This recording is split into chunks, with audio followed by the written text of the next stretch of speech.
J'ai mélangé une soupe de radis noir avec un pesto et putain, ça marche bien hein.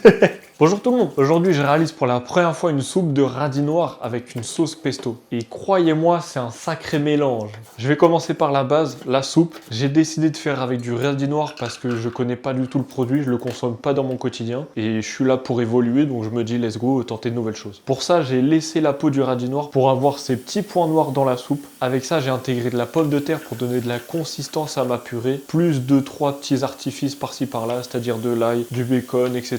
pour amener quelque chose de plus concret à la soupe et de plus intéressant au niveau gustatif. Et en parlant de goût, le radis noir c'est hyper amer, donc j'ai décidé de casser cette amertume avec un pesto. Dans celui-ci, j'ai remplacé le parmesan par de la feta pour avoir quelque chose de beaucoup plus léger parce que ça reste une entrée de base. Donc je n'aime pas avoir quelque chose de très lourd sur l'estomac alors que je viens seulement de commencer à manger. Et ce qui m'a surpris, c'est que les deux ils marchent très bien. Vous avez la couleur de la soupe qui est un peu grisâtre avec des petits points noirs à l'intérieur et vous avez l'éclat du pesto par-dessus. C'est vraiment très joli, ça attire l'œil directement. Et au niveau goût, les deux ils s'assemblent parfaitement. En première intention, vous avez le pesto qui vient directement, qui dure assez longtemps, mais par la suite vous avez un tout petit peu d'amertume du radis noir et ensuite de la pomme de terre. Je suis très satisfait du résultat et pour la prochaine fois que je fais cette recette, j'enlèverai je pense 150 grammes de pommes de terre parce que le goût il est vraiment très puissant en termes de patates et ça me dérange un peu. Mais sinon le goût du pesto qui casse l'amertume du radis noir, ça il faut le garder. Et il faut même l'exporter à une autre recette. Donc si vous n'avez jamais mangé de radis noir, faites ce mélange. Vous aurez un goût du radis noir, mais pas trop non plus pour vous en dégoûter et que ce soit agréable à manger et surtout que ce soit une bonne découverte. Donc je vous dis à la prochaine pour une nouvelle recette qui régale. Bye!